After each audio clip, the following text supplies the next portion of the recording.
Ross Brand here for livestreamuniverse.com. Welcome to Livestream Stars. This is the show where we feature talented broadcasters delivering high-quality content across live stream platforms. We have a wonderful guest tonight. Jon Burk from Roker Media is here, and we're going to talk to him all about the plans that Roker Media has for live streaming and other types of content, where live streaming fits into the big picture of content and video content creation, and of course find out as well what it's like to work with the great Al Roker.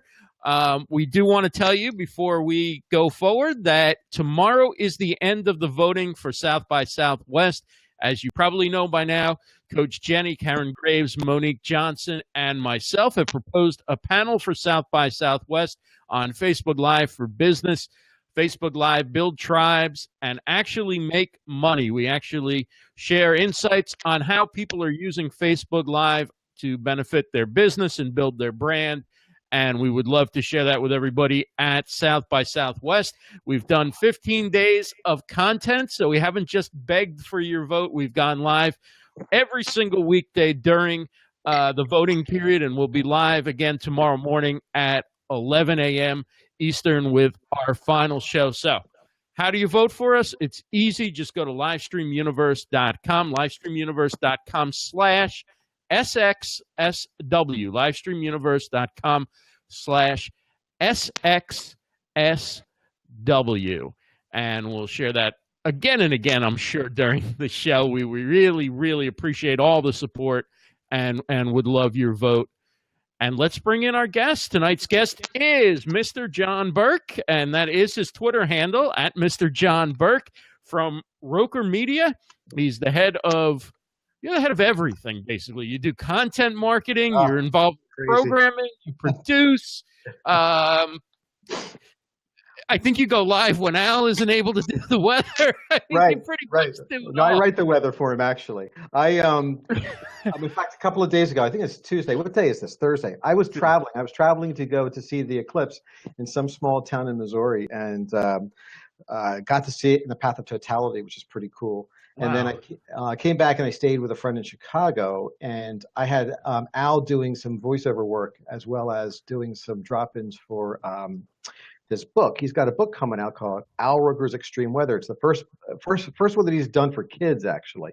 Wow. And it's his 12th book, and it comes out next Tuesday. But because we're going into Labor Day, we start the marketing for it basically after Labor Day, and I had to have him record a few things on a green screen. And so it's weird because I'm based in Los Angeles. Of course, Al's back in New York. So there are times where my job starts at 4 o'clock in the morning whenever I need to work with Al on doing certain things. So to your point earlier, there are a lot of hats that I wear. It's not only the things that I do over at Roker Media as running the marketing department over there, and also doing the marketing for all of our shows that we do, but also for Al's personal stuff, as his book's coming out, whether there's a recipe that he wants to promote, or a personal appearance, or a charity. So yeah, it's a 24-hour job, and it's pretty exciting, I gotta say. And the bottom line is, by doing all that stuff, you're really on top of what's going on with social media, the broadcast industry, live streaming, pretty much all aspects of the digital content creation game. And let me give you Jon's full introduction. Jon and I have done a few of these interviews on the pre-show of the Never Settle show. But for those who may not be aware, Jon is the Director of Content Marketing and Digital Strategy for Roker Entertainment and Roker Media.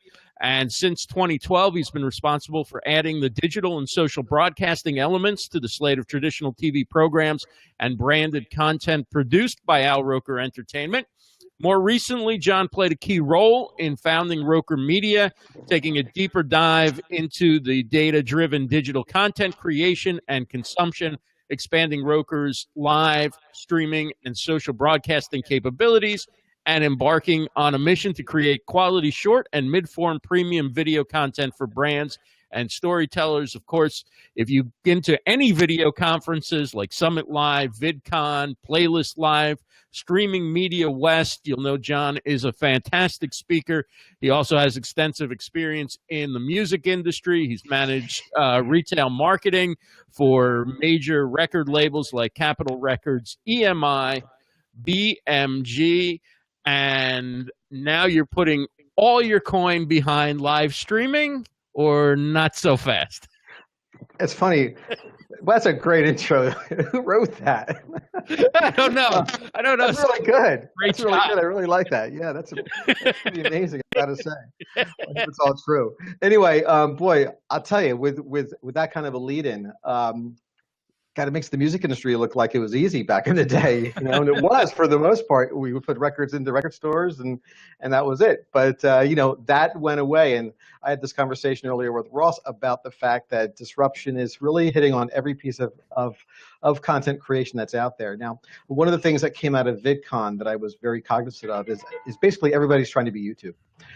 So you have all these distribution platforms out there that are looking for content for streaming media, right? So streaming video for the most part. And a lot of that is that short form and premium mid form that was mentioned in my bio. And I look at the way that content is being consumed and disseminated right now, and that's the goal of Roker Media, is to stay in front of that and try to be able to steer the ship, the Roker ship, towards what is the next thing that the company really needs to concern itself with. Now, 2 years ago, we really jumped into live streaming big time. We were one of the first companies out there, if not the first, to really try to take all the latest technologies that were available for the end user, and just really harness that power to create content for live streaming. And because live streaming has really been around for a long time, as we all know. It just became very easy to use in the past couple of years with just pressing a button on your phone. And that's the other thing that we have to talk about also too, is that it's made for a mobile environment. So basically everybody can be a broadcaster, and really everybody can be a content creator, and everybody can kind of be a network also too. So it's a matter of coming up with really good content that people care about that you can broadcast out there. Now, there's a video that we're going to show here, and it's kind of the evolution of the company, but it's also the evolution of Al Roker. And Al Roker, as we all know, is a traditional media person. He's been on the Today Show for over 20 years. Before that, he was a part of the New York media scene on the local news there, Live at 5, and as started out basically doing the weather, and I was a co-anchor on the Today Show. So you'll see Al going out there doing a lot of lifestyle pieces and personality pieces. He's also the co-host of Today's Take. So let's take a look at that video. It's a great introduction to Al Roker and Roker Media. Sure. And there's a couple things I'll talk actually over it. So it all started with Al, and you can hit the play button anytime now. Yes. This all started actually back in 2015. That seems like such a long time ago, but it was Al walking out on stage at South by Southwest in Austin, Texas, and he began broadcasting on a thing called Meerkat. Do we have sound? If not, that's okay. I can just talk over it. There's a little bit of sound I think we can hear. Can you hear it? Hey, guys, can you throw in the chat if you can hear the sound? And then Meerkat died, as we saw, and we moved on to Periscope there. So Periscope, we tried a lot of different shows in Periscope, and this was a thing where it was shot, and you can see how old that actually looks now, right? The fact that it was the vertical camera, and this was only like a year and a half ago, right? And we tried different shows, a lot of cooking shows. We did a lot of cooking things, and we did things like travel logs, about exploring your neighborhoods, going out in New York, trying new bars, new drinks. And then we moved on to Facebook Live when that came around. And we worked with Camila Alves, who is Mrs. Matthew McConaughey, by the way. And once again, a cooking lifestyle show, something in Al's wheelhouse that you could see this person actually doing. And Al's always involved with the shows, brands got involved, the products were part of the narrative of the show, and Camila, of course, looked gorgeous. From there, we actually started Roker Media, and then we began doing different shows. This is another cooking show that we did for Twitch, for Twitch's creative platform. Chef Shock was a show that ran for about a month, and it was a test, really. We tried this out as a test to see if we could garner an audience on Twitch. And this was a 2-hour live show. Justin Werner was a star from the Food Network and was able to hold the 2 hours because he actually took people through the buying of the ingredients to the cooking of the food, and just was doing a great job. Fully interactive. There was a person on the set that would actually take questions and give him those questions. I think there's a shot of that coming up here, actually. Yeah, right there. There's a person on the split screen there that would actually be the moderator of all the questions coming in. And once again, there's some product placement in there that was geared towards the audience that's on Twitch, right? From there, we were able to go into other shows, and then basically what this shows is kind of the production values that the company has strived for. We built a green screen studio back in New York, and you can see here that these are professional looking sets, but it's basically all on a green screen. And it's high quality production, good sound, good video, switching back and forth between multi-cameras. So it was a really great job that was done there. Celebrity Page is a show that is also on still, that is now actually moved into OTT, so it's a linear show that's on the Reels network. And once again, very high quality TV type of broadcasting live. So that's kind of what the company has always strived for, is that we are TV people. Basically, as a background, we're TV people. Al Roker obviously is a TV person, so we're trying to recreate that whole ethos and that look and feel and that brand within live and also different platforms, if you will. Now, you mentioned before that live streaming has become so accessible because of mobile, and it's become very much a mobile genre, if you want to call it, or industry. Where do you see that going in terms of people doing those? Can people do those kind of productions on mobile? And do you see more brands and content creators doing studio productions with mobile, or just not necessarily, because there's no reason to use mobile in a studio if you have the equipment not to use mobile? It's a good question, and it's a balancing act, actually, because yeah, there's still those conference room videos that people do because they happen to have their phone there, and the brand or the content creator or whatever says, let's go live and let's show this, right? So they turn on their camera and you get the sound coming out of the phone, and you get basically the video with maybe good lighting, maybe bad lighting, usually Right. bad lighting, and terrible camera work usually, right? But there's not a week that goes by. I'm not kidding. There is not a week that goes by where we don't get approached by a new gadget maker that says, try our new mobile switcher, or try our new mobile this or mobile that. We don't use mobile phones as cameras. We don't use those as basically a way to broadcast. So for us, it is within this whole paradigm of being professional quality TV type of broadcast. Now, as far as Al going live, which he often does, that is Al on his phone, which with him, he'll start broadcasting behind the scenes at the Today Show or at NBC Nightly News. He's probably going on tonight to talk about the weather, although it is after 7 o'clock there. So if that actually happened, it already happened already. But anyway, so for him, that's a thing he will do, but he's Al Roker, so he can get away with that, right? Certain people can just get away with that because they already have a following that's built in. Right, and it's also different because that's sort of like a window into, it's not the main event, right? The main event is him doing nightly news or the Today Show and giving the weather. That's more a peek inside or behind the scenes or a personal moment. So in that case, I think even if a phone's lower quality, it's that, I don't know, that intimacy of or that letting you behind the door kind of thing that makes it work, right?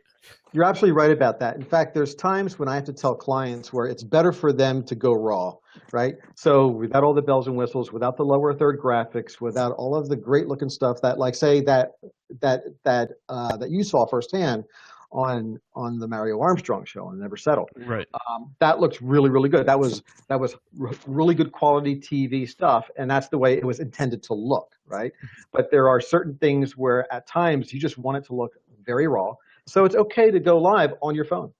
Right. And I think, like, for crisis communication, like if a CEO, something bad happens in a company and a CEO needs to jump on, I mean, right now things go through PR and 17 revisions, but sometimes getting ahead of the story and jumping on a mobile phone and just addressing it head on, even being careful about the language you use, but doing that in sort of a raw fashion, not unprofessional, but just not looking like an infomercial or a scripted press conference or one of those speeches where, you apologize if you might have offended anybody, but you don't know what you said that could have possibly.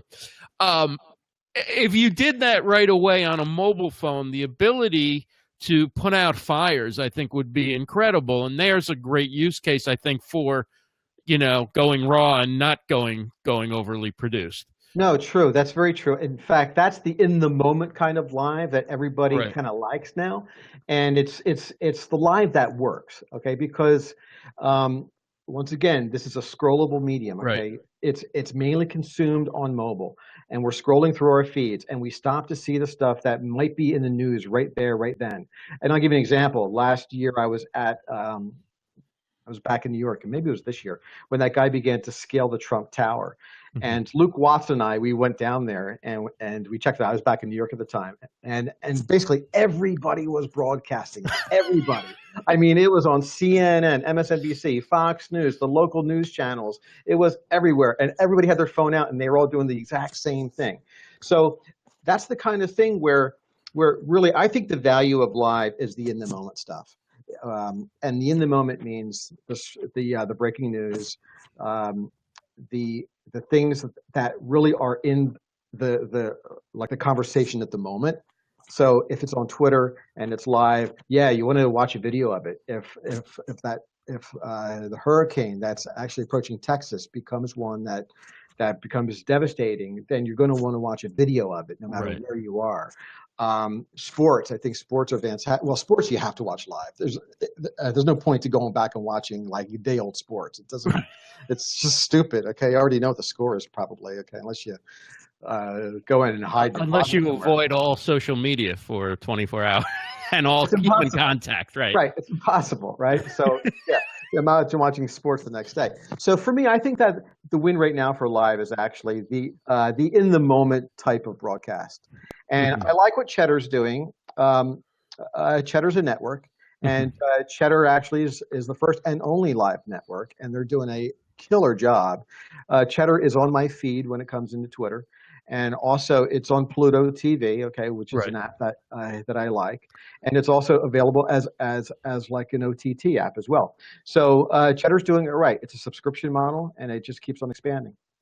Well, I want to get into your observations to build on this and kind of see what this all means for a lot of the live streaming content creators that we have here. Welcome, B. Smith, Mitch Jackson. I'm sure you know Mitch from his speaking at Summit Live, Sarah Wiseman, Eduardo Guerra. Welcome, everybody. Please do share this out. Let people know we have Jon here from Roker Media. Mitch asked a question. Let's get a couple questions in right away. How do you see VR, AR, MR, and AI? That it would be virtual reality, augmented reality, modified reality, and artificial intelligence adding to live streaming and or changing personal content creation media efforts? Wow. Mitch, that's as long as my bio. That's a great question as far as all of those new technologies are actually concerned. I think that there's going to be a place for all of those within the pantheon of the way people consume content, as well as the way it's disseminated. What do we do as far as, okay, let's look at the first two, VR and AR. Okay, VR is not a critical mass. The consumption of that content is sort of, it's really not widespread adoption yet, right? But there are some brands that are actually jumping on board right now with wanting to do things in VR. A friend of mine did a commercial for an insurance agency back in this was back on the East Coast that was within VR, and it gave that person the ability to experience an actual hurricane or a tornado, one of those, and so, but that was done for a trade show, right? So once again, you had to go to the trade show and you had to put on the goggles, right? So that limits what you can actually do. As far as live is concerned, who knows? It's the wild, wild west right now when it comes to new technologies, which is going to be the one that kind of rises to the top. We think it's going to be AR at Roker Media. We think that's the way that it's going to go. And of course, artificial intelligence remains to be seen. It's so early with everything. And I got to be totally honest with you. With us back at Roker Media, the video that you saw the way we began in Meerkat, and of course that died. And then we moved into Periscope, and that became whatever you want to call Periscope these days. We tried Twitch, we tried Busker, we tried YouNow. In fact, we have a YouNow star back at the office with FBY. Yeah. And we tried to monetize that platform as well too, but that didn't pan out, right? So let's talk about how we were too early, we felt, to live streaming. If we would now start the effort and put all of our effort behind live streaming at Roker Media and just go there with a specific mission statement of going after brands and agencies and things like that now, after it's all been established, more or less, then I think we would be more successful at it. But we were one of the first ones to jump in, and we tried to bring everybody else with us. And I'll be totally honest with you, it was a struggle, and it still continues to be a struggle in the sense that we look at technology as a way to be a platform for content creation that's destination viewing. All right? That's our TV mentality. We want you to tune in every Wednesday for Mario Armstrong show, or every Thursday for this new tech show that we're going to be starting, or whether it was those cooking shows. We want you to come and tune in for those shows specifically on those days at those times. Right. But the technology has evolved to the point now where that's really a tough sell, because people are scrolling through their news feeds and their experience on mobile, and they may not want to do that, right, to put it mildly. So we've shifted, and this is key. We have moved away from trying to create it as a destination to making it more of a complementary experience for whatever your core product is, okay? So if you decide that you have a YouTube channel and you're doing a baking show on the YouTube channel, you're using live streaming now to advertise what's coming up next on your YouTube channel. What is that next piece of content that you're putting out? Hey guys, tune in for this. Or kind of like what you're doing now, Ross. So maybe this is not your core product, but something else is, right?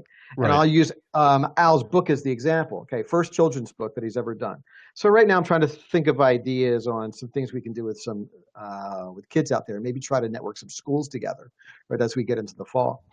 And maybe that involves live, right? But that will point to the core product. Eventually, we want to drive them into a funnel and get them to purchase a book. All right, whether that's an ebook or an actual book, right? So we look at live now as another piece of the marketing tool belt that we all have to wear. Right. Welcome, Barb Tovlin. She reiterates what you said earlier. The value of live is in the moment type broadcast. And that makes me wonder then, for content that doesn't need to be live. For instance, we could record this interview at any time and just make it available, right? But there's something special about getting Barb's comments and Mitch's questions and seeing the community. I mean, I've gotten used to doing this live, and there's a little extra energy, and I love the engagement and everything. But do you see that some live stream shows maybe would be better off doing a recorded show and knocking out more content, but not worrying about making people show up live at a certain time? And yes, people do watch the replay, but I tend to find that after, say, 12 to 24 hours, the replay views really don't come in all that fast anymore, right? So I guess what I'm wondering is, are you seeing things that you would say, gee, we would have done this live in the last 2 years. We like the idea. Let's do it as a YouTube program, or let's do it on cable TV, and then add a live component like you did with Girl Power, where you had the live stream feedback of the participants after the show, and people could ask them questions and stuff like that. But the show itself certainly was not a show that would have lent itself to being live streamed. I think that's a winding question. Okay, so let me get back. The real question is, should some content that's being done live, should people who are creating content for social media think about doing some of that content in recorded form and on other platforms than necessarily the live stream platforms where they've been doing it? So why do people go live? And I'm not talking about the in the moment live, okay? But why do they go live? What's the purpose of going live? Okay, what is the number one purpose for going live? The number one purpose for going live is to have the interaction with your audience. Mitch asked a fantastic question that I tried to answer, but I'd love to get your thoughts on it. And it's, what do you believe is the most important talent or quality needed to being an effective live streamer in business? Oh, I think it's believability, without a doubt. I think it's when people trust you. I think that trust factor goes a long way. And that's why working with Al is so wonderful, because people trust him. And in fact, we have a reel that we did a while back for the company, and it ends with Joe Biden that was wishing Al a happy birthday about 4 years ago or so. And he goes, listen, the reason why Al Roker is successful is because people trust you, and you can take that to the bank. You can bank that. So I think that basically any live streamer that comes on and is doing anything, and really that goes for any talent that you're watching, they have to have credibility. And I know that we all toss out that word authenticity like it's a comma, but the fact of the matter is, that's great. Okay, you can be authentic, but you can be an authentic asshole too. You really got to be trusted. Right. That's actually very similar to the answer I gave. I said trust, believability, credibility, and if you can fake those things, you'll be fantastic online. Right. Yeah. The beauty of Al is also the fact that he is just beloved.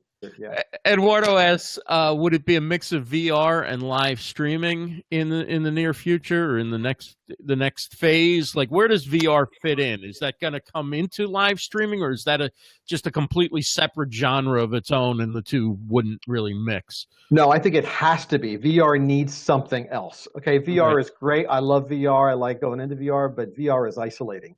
We have a show called BizWire TV. You can watch it at bizwiretv.com. It's a digital show about trending news that the company does, and it's in cahoots with Business Wire. And there's a story on there, today's episode, actually, if you go to just go to bizwiretv.com. It's also on the LinkedIn page for Al Roker Entertainment.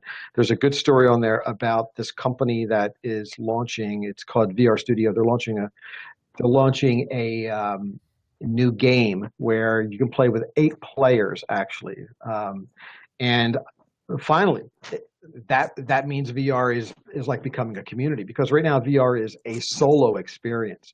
So I think live streaming, if there's a way to bring that into the overall experience, I think that'll be great. It's no different from now with gamers that are going on and live streaming themselves playing games. So if we look at the PewDiePies of the world, the reason why they've made a success out of this is because they live stream themselves playing their games. I think it's going to be the same thing also with VR. VR needs something. VR needs to have that like next thing like that to give it the extra push. Right. In terms of content creators, we have a lot of live streamers watching the show, and we'll be watching the replay. A lot of people are obviously doing this to attract attention to their business, or because they just enjoy the social aspects of connecting with people. And I think the changes that Roker Media is making in their approach to live streaming doesn't necessarily affect that. If you're using live streaming kind of to grab the cell phone and talk about yourself and your business and share tips on something, or you're, just like to get on with your friends and have a conversation, that's all fine. But in terms of content creators who are thinking, this could be a show where I get sponsors, or Facebook becomes, the sponsor, or pays me to do a show or whatever, you're not necessarily seeing that many of those opportunities out there, or the advertisers and brands aren't rushing to that as perhaps people had hoped, right? Yeah, it seems like the question is like a two-parter. So the first part is about the live streamers that'll be watching this, and I hope that you cut out all the parts where my computer crashed before you put up the video, by the way. Well, I can show my fantastic skill at filling. Yes, you're quite good, I have to say. But anyway, the people that are doing this, and there's a hell of a community out there, and Ryan Bell was fantastic at nurturing that community with the Summit Live conferences.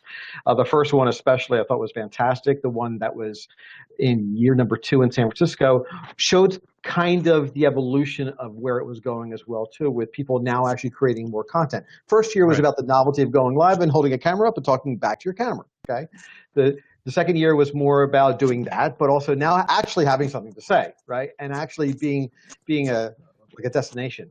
Year number 3, which was this year, and it was based in Los Angeles here, and I was a part of programming the show and doing a number of panels. Is more about, okay, now the fact we've got this down. Okay, we all know about what cameras to use, the way to light it, the way to get really good sound, whatever. Okay, all the technical stuff. What do we do as far as making some money off it? Because really, that's all we care about, to be honest with you. If you're doing something and you're doing it great and you're not getting paid for it, it's a hobby. If you're doing something and you're doing something great and you're getting paid for it, then it becomes like a real job, and it becomes a thing. It becomes a career for people. So. The whole aspect of what Roker Media is trying to do is, how do we turn this into a bona fide media that is going to earn us an income? I'm just laughing at that comment about the shirts there, because it seems all the time, Ross. What's up with that? We got to dress Ross. I think that should be a live show. Let's dress Ross. I read the instructions for the Never Settle show. I looked at my closet. I've got all solid black T-shirts and white and drab dress shirts for when I do need to wear a tie or whatever. And I said, okay, I've got to shop colorful, and I don't know, plaid or stripes seemed like that was the way to. You look great. You look great. Okay, so I got all these shirts. I got them all for the Never Settle show. It's like the thing I look through the rest of my stuff. It's a black T-shirt every day. It's like the thing I used to tell my bands back at Capitol Records: don't read your reviews. So don't read them. All right, we'll just make you have a bad day. Anyway, so to go back to what I think was the question, as far as live streaming as a career. Advertiser, not. Oh, okay. Right. There's the people who are doing it, and they get clients, and they sell books, and they do things like that, and they they get their name of their business out there, and that's not who I'm talking about. I'm talking about people who are doing this thinking that the next level is either their show is going to get sponsors and advertisers, they're going to sort of follow in Mario's footsteps and do a bigger production, or somebody, whether it's Roker Media or Facebook, is going to say, we want you to be a part of our network and do a regular show. And you're not seeing that the advertising dollars are following that path necessarily.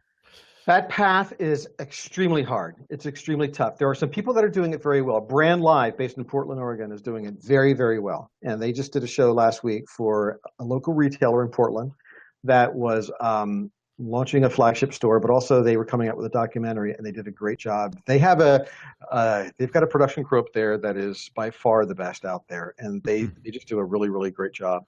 So check out Brand Live if you have a chance. The going after sponsors and the chasing down of ad agencies for them to spend legitimate money, I'll just say, as opposed to like, $100, $200 for a live stream.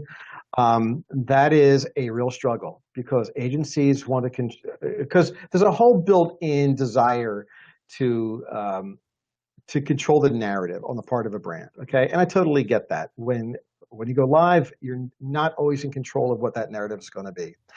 And the other thing with agencies is that they get paid on ROI, and their KPIs need to show the fact that they were able to show a return on investment that is going to mirror other types of media. Live streaming doesn't do that. It doesn't do that. It does it for the in the moment pieces that we've talked about earlier, like people watching an earthquake, or I don't know if they watch earthquakes, but a hurricane, a tornado, a guy climbing up Trump Tower, whatever. But for that destination programming that we were talking about, we were able to get some sponsors. Don't get me wrong, but they were just testing the waters, to be honest with you. It was not a long-term commitment to actually come in and sponsor things. So we're still going after it. Believe you me, we are. And there is a dedicated team out there that does the sales for Roker Media to look for brands that want to be part of. It's more about being part of technology, to be honest with you. So they know that there's a certain kind of audience that's consuming live, so we should put some money here. Now, I guess for people who have a niche following, they have some real specialty and they have a passionate following, right? I think podcasters have been able to monetize beyond their numbers in some cases because they have a passionate following. In other words, like their following is one of the few places to sell certain specialty items or whatever. Is that an option for people, like if they really niche down and they have a strong following, because you can do live stream productions of a passable quality rather inexpensively? Is that an opportunity for some live streamers to monetize and get sponsorships and make some money off of their programming? Well, first of all, who knew Mitch Jackson was a soccer player?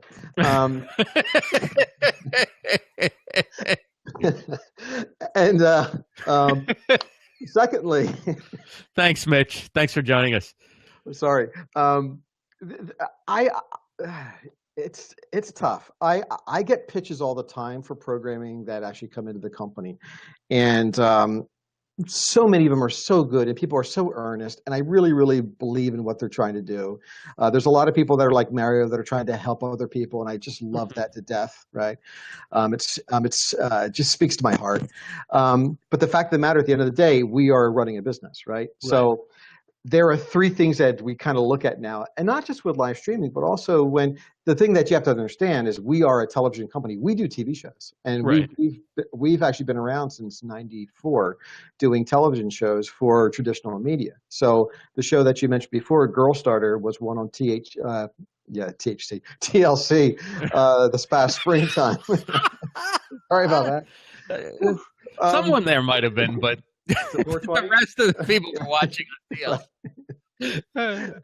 Anyway, so that show was branded entertainment on TLC that was entirely paid for by sponsors, by Staples and by AT&T and Windows and the Air Force and people like that. So that was traditional media, and I was the one that did all the digital content for it as well as all the live streaming stuff for it. So for us, when these pitches come in, we look for three things, okay? And it's not just, like I said, not just live streaming, but it's also digital content, branded entertainment, as well as for actual TV shows. We like to see, well, first of all, if there's a brand attached to it, okay? Because if there's a brand attached to it, then it's a no-brainer.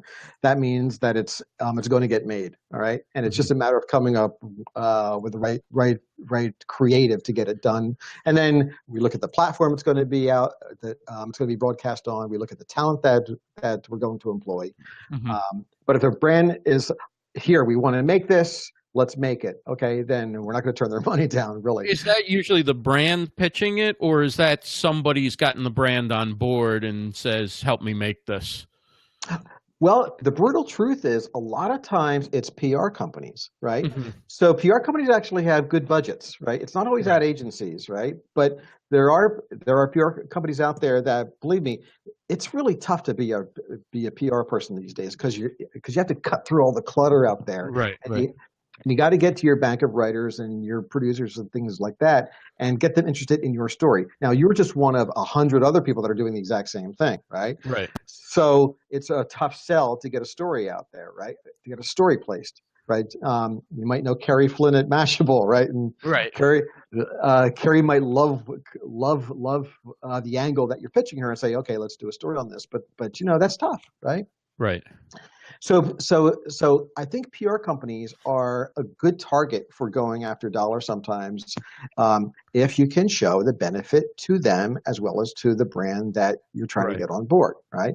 So that's one of the ways. Is if the brand's got the dough, then yeah. The other two ways are if there is a legitimate media that's trying to make a pivot towards whatever their core is, their core product. And I'll use as an example the LA Times. Okay, the LA Times just went through a big change of their top people in this past week, where they let go 20-year veterans, 30-year veterans in print journalism to bring on people that have a background at BuzzFeed, right? Because they need more of a digital presence. Now, that digital presence will definitely include live. Look at the New York Times. They're killing it with live, right? So if a noted publisher that's got a baked-in audience is looking to make a pivot, then that's a thing to look at as well, too. And then the third thing is the talent. The talent comes to us all the time, and we have to look at their following. We have to look at their audience. I just took a pitch not too long ago from a lady down in Atlanta that is the host of a radio show wanting to do a show that could be a digital show. It could be an actual TV show. There could be a live streaming piece of this as well, too, about the quirky retail that's out there. Great idea. Love the show, right? And this person wants to be the talent. And she's good, okay? But she doesn't have the footprint. She doesn't have the following.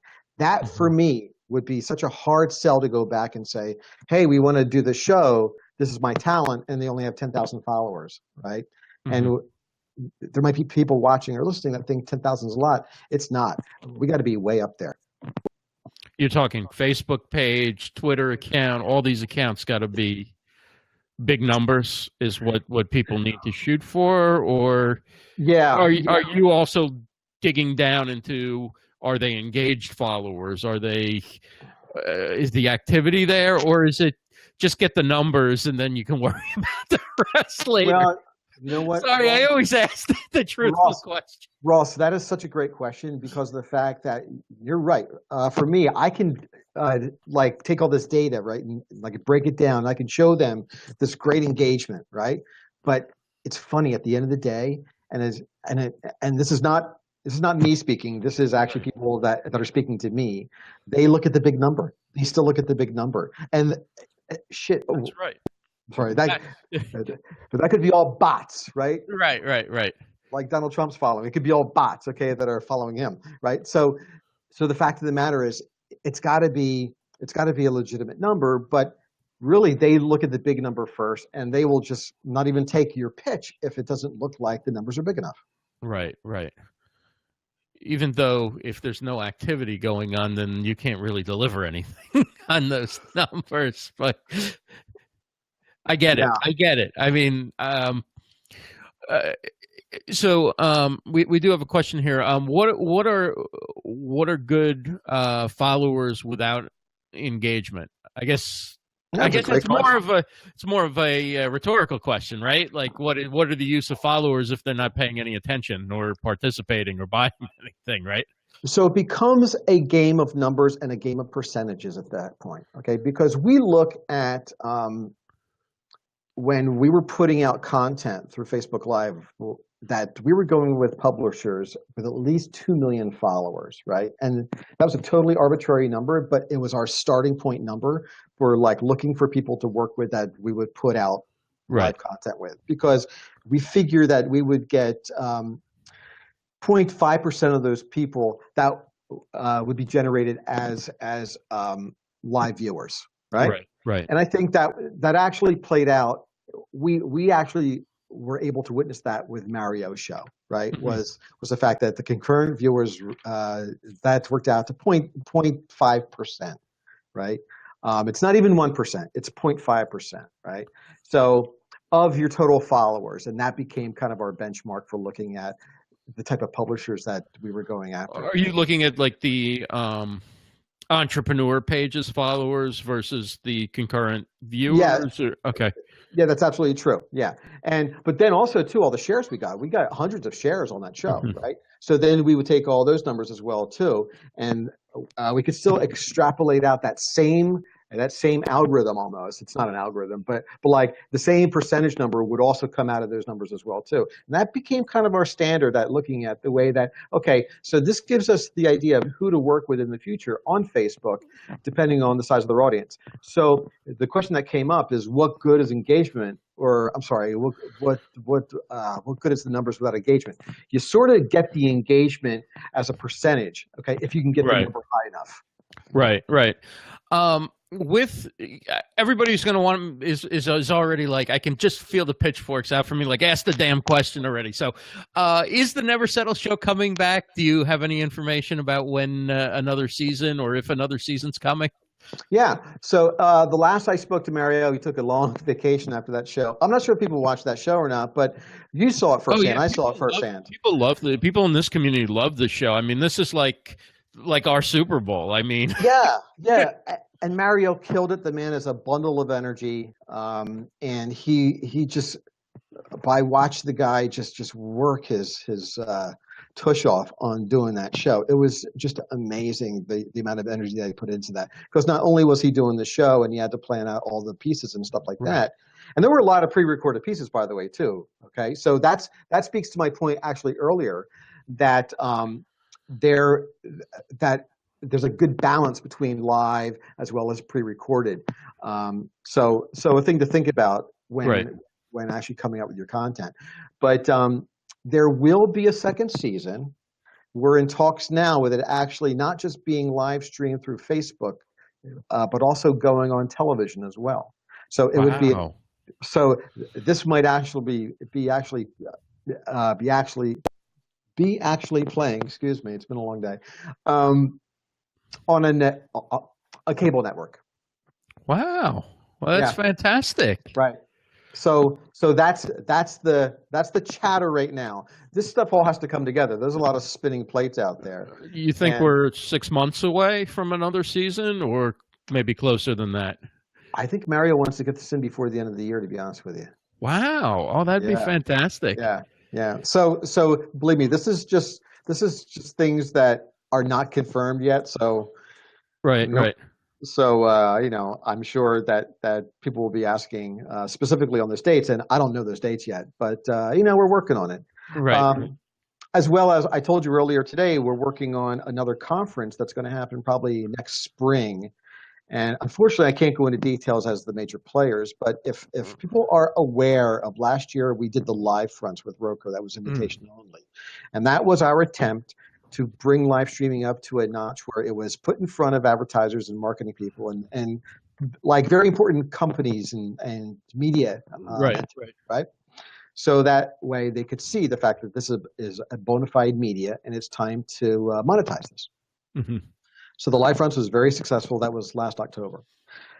Summit Live was this past, what was that, February in Los Angeles. And it was the third year, right? So those two things right now are kind of in limbo, right? So we're in talks with a couple of different parties to create a version of both, if you will, combine the two, if you will, and do that next spring.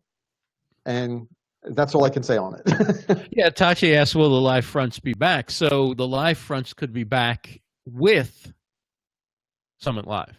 So the backstory on the live fronts is that we brought in a partner to help us with the live fronts last year, and they were called Brave Ventures. And Brave Ventures, Gary Vaynerchuk has a major stake in Brave Ventures.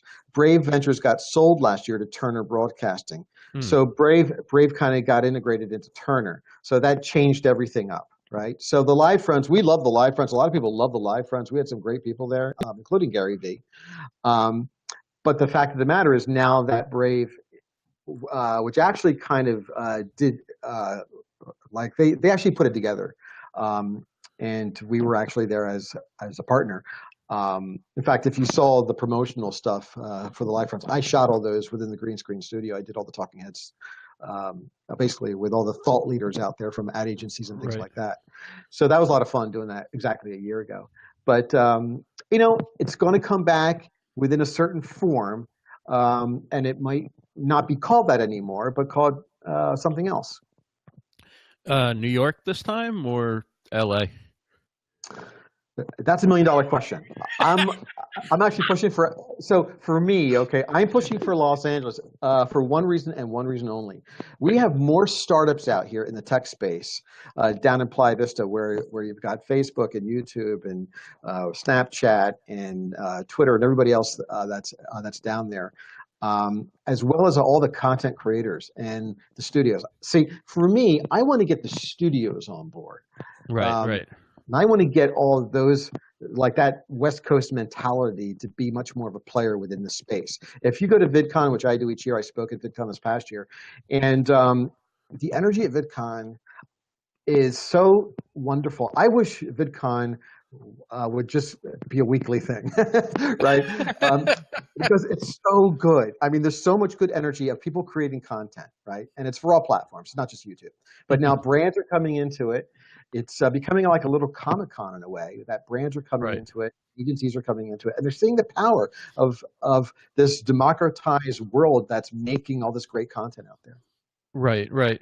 So is your view that the next round will focus more on live streaming as a complement to the rest of your media program, or as the sidebar piece to the major story? The major story may be a TV program or a YouTube series or something like that, and live streaming is maybe the promotional angle, or it's the after show, or it's a way to get fan engagement and things like that, that it won't be so much on how or what or who's going to pay for it, but more how you can use it effectively as part of a bigger strategy?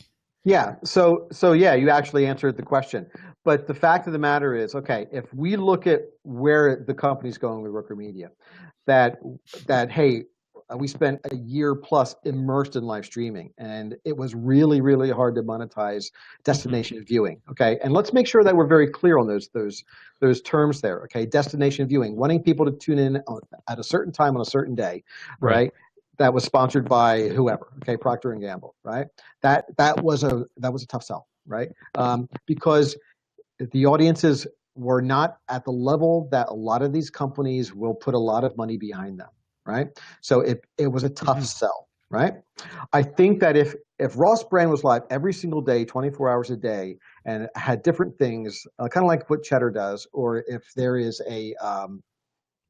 if there's a network out there that's actually doing it, and you tune in because on Thursday nights it's going to have this show about this or that show about that, then I think that's the direction that live needs to go in. It's got to be much more of a network. Right. So if I don't eat or sleep, I might be able to pull this off, or work. Exactly. Or work, or have a relationship, or anything. Right. Yeah. But Cheddar is the model, right? Is what you're getting at. I mean, the fact. I think for live streaming, as just live streaming, I think it is the perfect model. I think it's great. But to go back to what you're asking, as far as what is the role now of live streaming, especially with us, okay. The brutal truth is this, okay? Live streaming is no longer the destination for us. It is a utility. It is a tool. It is a tool to promote the other things that are going on as far as content creation. It is a part of our marketing toolkit, if you will. Right. So like for Girl Starter, a good example. Okay, Girl Starter was a linear TV show, right? It was also VOD, right? It was also SVOD. So you could consume it the way that most people consume content, on their own terms, right? But I needed to cut through the clutter to reach an audience to make sure that they were also consuming it as well too. So I brought on Instagram influencers, I brought on a bunch of YouTube influencers that I paid for, all right? And I also created a live streaming content to promote the show and to promote the very sponsors that were involved with the show. They were very happy with the impressions that were then delivered to them, right? Wow. So I look at live streaming as being a part of that marketing toolkit that is needed by all people. I think that if you are going to be live streaming and solely live streaming, and you think that you are going to earn a lot of money from it, then I think that it's going to be a tough sell. And I think that you mentioned before doing some e-commerce, or if you've got like a product that you're trying to sell, or if it's a pop-up store, or or an unboxing of a product, I think that's more of a win. And I think that if the brand actually initiates that, I think that's actually going to be the way that live streaming will be utilized in the future, because a lot of brands have huge built-in audience. If Right. like a Coca-Cola or McDonald's tomorrow goes live to say we've got this brand new hamburger, right? Mhm. And they're out there broadcasting, they are going to reach, if I use my math correctly that I mentioned before, the 0.5%, they are going to reach a few million watchers or viewers. And probably more people will watch it than if they put out a produced video about their new product, right? Because people will get the notification that the company, now not everybody will be notified, but obviously they can spend a little money to boost, and it's not that expensive in the big scheme of things, right? Even, you know, so they would get a big turnout for that, right? Bigger than they would if they just posted a video on their Facebook page. Without a doubt. Yeah, not just that, but they can also they get the immediate feedback also. Okay, Right. so they can actually gauge the way that the customer, the consumer, is actually responding to their product offering. Like, ooh, don't put that on a sandwich, or Right. awesome! I can't wait to bite into that. Like. You know what? Therein lies the issue also with live, is the fact that the trolling is just outrageous. And if you've spent some time on YouNow or on Lively or those talkback platforms, as I like to call them, where you're just talking to your specific audience and you get the trolls that come in there, it's got to be policed by the audience. The audience needs to be the ones that actually kick them out. I mean, I don't go to those platforms that much. I don't go to Periscope that much, but when I do, and I watch female friends who have shows there, it's kind of hard to take. I mean, it's like troll after troll after troll after, they're talking about a serious subject, and it's like, show your, it's like, come on already. I watched that with Al Roker and the weather. Okay, Al Roker and the weather. Okay, and people trolling Al Roker because they don't like the way that he's telling the weather. I mean, seriously, people, do we have nothing else going on in our lives that we have to troll Al Roker talking about a rainstorm in Omaha? I mean, stop it. Just stop it. Right. So thank you so much for coming on tonight and sharing your insights. It's just a fascinating time and field. And even if live streaming, ends up taking not quite the place that maybe we hoped it would, it's still a fantastic medium, and it's something that people can use to their advantage, whether it's for their business or it's to support other media properties. Before we wrap up, let me just ask you, are there any live streaming shows out there or content creators that you make a point to watch, or that you say, damn, this is good? If just they had more following or whatever, I would bring them in, but I enjoy watching it just because I enjoy watching it. Yeah, there's a lot of things that actually, for me, I watch a lot of Cheddar, right? So I watch it because of the way that they do their programs for Wall Street. I think that they're great, and I like all the topics that they talk about. So it's always on my side screen. So there are times when I look over, when I see the lower thirds talking about a topic that I care about, that they turn the audio up, right? So there's that. There is if you go to Facebook, there's a page, a publisher, Little Things, that goes live a lot. Okay, and Little Things does a lot of really good little quirky lifestyle pieces. Those are neat, and those are fun to watch. And I always love when Al Roker goes live, because you never know what's going to happen. People trolling him because of a thunderstorm in Omaha. I mean, stop it. So thank you so much. Again, this is Jon Burk from Roker Media. And if people would like to reach out to me, then please do. My email address is jon@alroker.com. That's JON@alroker.com. I love to hear from people. If you have ideas, if you want to pitch me on something, I love taking pitches. I am brutally honest if I don't like it. So just be forewarned. You do the Simon Cowell thing. Let's kill the dream right now before they waste any more time. Just remember this, and this is the piece of advice that I heard a long time ago, is the fact that if you're doing it and having a good time, great, more power to you. Right. If you're not getting paid for it, then it's a hobby, right? And it's really good to have a lot of hobbies. Yeah. Well, Eduardo sums it up great. Thanks for sharing, John. We really appreciate you coming Thank you, on. Eduardo. Again, it's rokermedia.com, at RKR Media. And if you want to follow John on Twitter, it's at MR, Mr. as in Mr. Jon Burk. Mr. Jon Burk, thank you so much. We love what you're doing, and it was great working with you on the Never Settle show, and I hope to collaborate again in the future. Sounds good, my friend. Thank you so much, Ross, and I appreciate the time and the audience and the platform. So Thanks so much. And again, if you haven't voted yet for South by Southwest, it's the last call. It's getting to be last call. Livestreamuniverse.com/SXSW. Livestreamuniverse.com/SXSW. And have a great evening, everybody.